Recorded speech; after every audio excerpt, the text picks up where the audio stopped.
তারেক রহমান সাহেবকে যখন বোর্ডিং ব্রিজে ঢুকাইলো, আমরা তো অধিকার যাইতে পারি না ওখানে বিমানের লোক ছাড়া, তখন ৩-৪ জন লোক আইসা আমাকে আর মানিককে ধরে ফেললো। 111 সরকারের চরম নির্যাতনের এমন মুমূর্ষু অবস্থায় দেশ থেকে বাধ্য হয়েছিলেন বিএনপির ভারপ্রাপ্ত চেয়ারম্যান তারেক রহমান। দুঃসহ সে অবস্থা যিনি বর্ণনা করছিলেন সিরাজ উদ্দৌলা তার নাম। সেদিন বিমানবন্দরে তারেক রহমানের শারীরিক অবস্থা দেখে তাকে সাহায্য করতে এগিয়ে গিয়েছিলেন সিভিল এভিয়েশনের এই গাড়ি চালক। হঠাৎ দেখি সিআই ব্রিগেড দিয়ে কয়েকটা গাড়ি মানে আগে পিছে মাঝখানে একটা অ্যাম্বুলেন্স ঢুকলো। দূর দিয়ে গেলাম, যাওয়ার পর দেখি দিয়ে একটা অ্যাম্বুলেন্স থেকে জনাব তারেক রহমানকে নামাচ্ছে। তখন স্টার নিয়ে তখন আমি দৌড়ে গেলাম, আমার সাথে আমার সহকর্মী সশস্ত্র নিরাপত্তা পরে বেলায়েত হোসেন মানিক দৌড়ে গেল। আমরা দুজন দৌড়ে যাইয়া দেখলাম তখন স্টার ঢুকে আমরা সিআই ব্রিগেড দিয়ে জনাব তারেক রহমানকে ঢুকেলাম।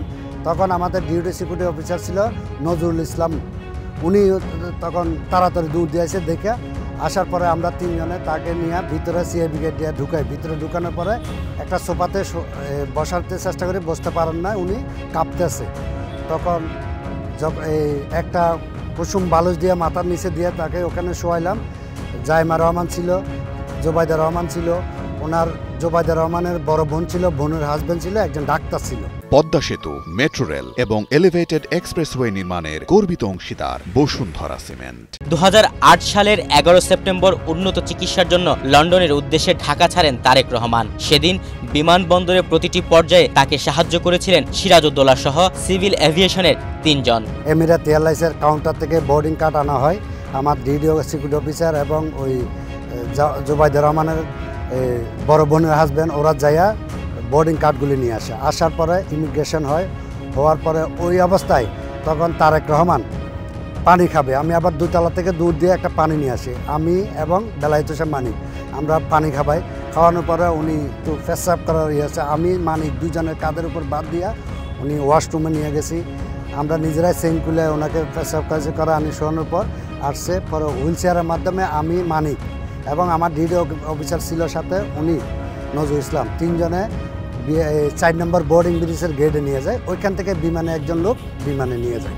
গল্প এখানেই শেষ নয়। তারেক রহমানের বিমান আকাশে ওড়ার পরই সিরাজ উদ্দৌলা আর তার সহকর্মী মানিকের জীবনে শুরু হয় এক কালো অধ্যায়। যখন তারেক রহমান সাহেবকে যখন বোর্ডিং ব্রিজে ঢুকাইলো, আমরা তো অধিকার যাইতে পারি না ওখানে বিমানের লোক ছাড়া, তখন 3-4 জন লোক আইসা আমাকে আর মানিককে ধরে ফেললো, ডাক দিল। ডাক দিয়া ওয়াশরুম পাশে 4 নম্বর বোর্ডিং ব্রিজের পাশে ওয়াশরুম ছিল। তখন আমার কাছে মোবাইল ছিল, মানিকের কাছে মোবাইল ছিল না। তখন ওই মোবাইল কিন্তু আমি পকেটে নিয়ে ভিডিও অন করা ছিল সব, ওরা কিন্তু দেখছে। ওখানে পরে আমার সাথে অনেক জোরাজুরি করলো।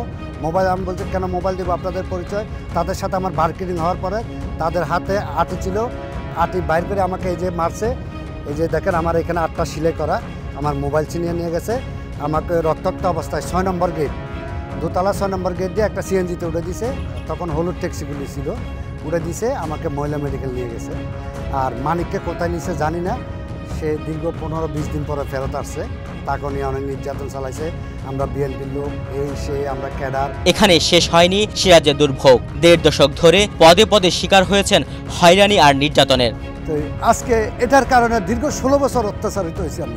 পরবর্তীতে নির্বাচনের পরে যখন আওয়ামী সরকার ক্ষমতায় আসলো, তখন আমাকে বিভিন্ন জায়গায় বদলি করা হয়েছে। 5 আগস্টের পরও আমাকে কক্সবাজার বদলি করছে মিথ্যা অভিযোগ দিয়ে, কিন্তু এটা কর্তৃপক্ষ আবার বিবেচনা করে সেটা বাতিল করছে। এখন আবার সৈয়দপুর বদলি করছে। এগুলি সব কিন্তু সূত্রপাত ওইখানে কিছু আওয়ামী দোসররা আছে, তারা শত্রুতামি করে আমার বিরুদ্ধে ঊর্ধ্বতন কর্তৃপক্ষ বিভিন্ন রকম মিথ্যা বানোয়াট কথাবার্তা বলে আমাকে সবসময় হয়রানিতে রাখার চেষ্টা করে। দিনের পর দিন হয়রানির শিকার হলেও বিএনপির প্রতি ভালোবাসা কমেনি সিরাজ উদ্দৌলার। বিএনপি নেতারা যখনই বিদেশে যান, বিমানবন্দরে তাদের সহযোগিতায় এগিয়ে আসেন। সবশেষ বেগম খালেদা জিয়ার লন্ডন যাত্রা ও ফিরে আসার সময়ও তার লাগেজ বহন করেছেন। বেগম খালেদা জিয়া যখন লন্ডনে যায়, আপনারা চ্যানেলে দেখছেন, অ্যাপ্রন দিয়ে আমি একাই ম্যাডামের গাড়ি দূরে নিয়ে যাচ্ছি।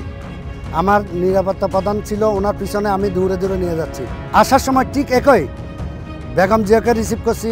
ওনার যে লাকিজ 5টা, ওনার যে 5টা লাকিজ ছিল, হ্যান্ড লাকিজ, জুবাইদা রহমানের, ম্যাডামের, ডাক্তার জাহিদ সাহেবের, 5টা লাকিস আমি নিজে নিয়ে আসি, ম্যাডামের গাড়িতে আবার উড়ে দিছি, আমি প্রোডাকশন দিয়ে হ্যাঙ্গার গেট দিয়ে আবার বাইক করছি। এত কিছুর পর সিভিল এভিয়েশনের এই কর্মী মনের ভেতর একটি আশা নিয়ে অপেক্ষা করছেন। তারেক রহমানকে যেভাবে বিদায় দিয়েছেন ঠিক সেভাবে শাহজালাল আন্তর্জাতিক বিমানবন্দরে নিজে উপস্থিত থেকে তাকে রিসিভ করতে চান। আর সেই সুযোগ না পেলে চরম কিছু ঘটানোর ঘোষণা দিলেন আবেগাপ্লুত সিরাজ। আমি তারেক রহমানকে উঠে দিছি, আমি চাই আমার নেতাকে আমি রিসিভ করব, আর যদি আমাকে রিসিভ করার সুযোগ দেওয়া না হয় আমি তারেক রহমানের বহরে আমি গাড়ির নিচে আত্মহত্যা করব, এটাই হচ্ছে আমার শেষ কথা।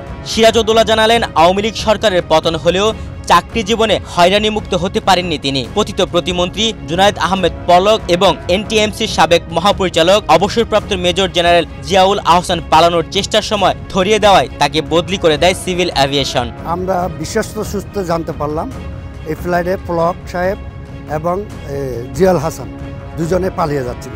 আমি আমাদের ঊর্ধ্বতন কিছু কর্মকর্তাকে জানাইছি, ওইখান থেকে আমাদের ওইখানে বিমান বাহিনীর যে একজন নিরাপত্তার দায়িত্ব থাকে প্রধান, উনি খবরটা পাওয়ার পর ওই ফ্লাইট থেকে ওনাকে নামানোর ব্যবস্থা করা হয়েছিল।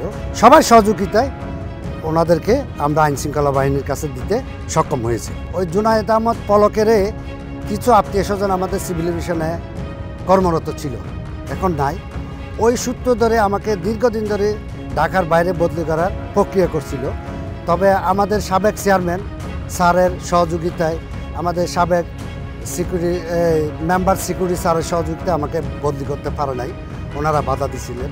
ওনারা যখন এখান থেকে পোস্টিং হয়ে দুজনে বিমান বাহিনী চলে যাওয়ার পরে আমার উপরে এই নির্যাতনটা অফিসিয়াল ওইটা দেখায় নাই, অফিসিয়ালভাবে আর কি আমাকে হয়রানি করা হয়েছে। চাকরি জীবনের এই প্রান্তে এসে সব রকম হয়রানি মুক্ত হয়ে নিজের দায়িত্ব পালন করতে চান সিরাজউদ্দৌলা। তুহিন ভুইয়া, বাংলাদেশ প্রতিদিন।